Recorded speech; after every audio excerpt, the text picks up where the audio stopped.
যত মুসলিমকে তাদের কাছে পাঠালাম, একটা টাকাও তারা দিল না। তারা বলে যে প্রজেক্টের বাইরে তারা কিছু খরচ করে না।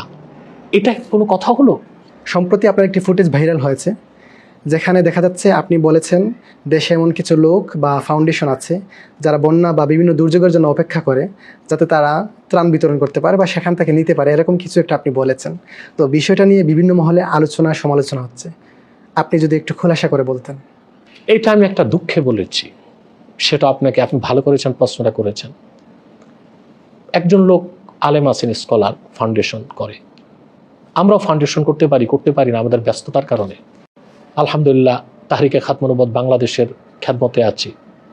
সারা দেশে ওয়াজ মাহফিলে যেতে হয়, ছাত্রদেরকে হাদিস শরীফ পড়াতে হয়, দরবার শরীফের দায়িত্ব, সব মিলিয়ে আমরা যে ফাউন্ডেশন দাঁড় করিয়ে বসে যাব এই সুযোগটা আমাদের নেই।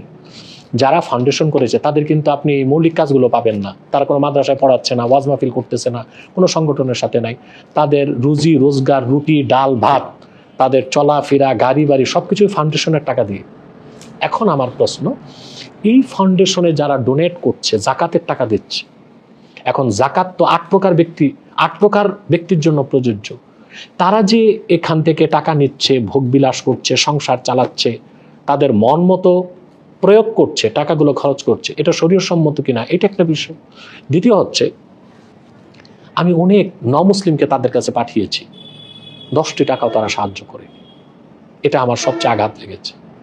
তারা বলে যে প্রজেক্টের বাইরে তারা কিছু খরচ করে না। এটা কোনো কথা হলো?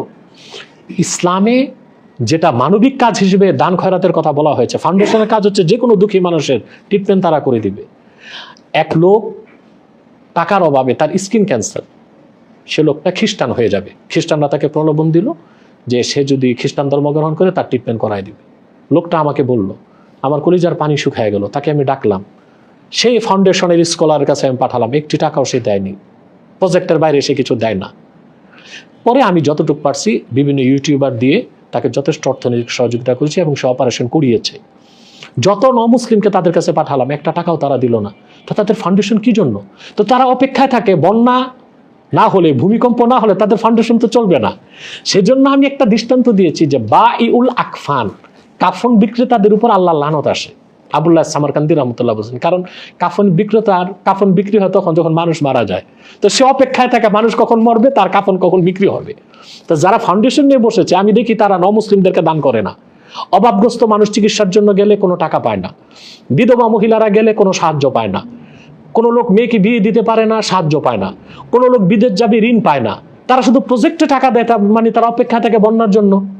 সেই দৃষ্টিকোণ থেকে আমি বলেছি তারা তো অপেক্ষা থাকে বন্যা কবে হবে, এতে আসবে যাবে, নিজেরও সংসার চলবে। এই দৃষ্টিকোণ থেকে আমি কথাটা বলেছি, ক্ষোভ থেকে, দুঃখ থেকে।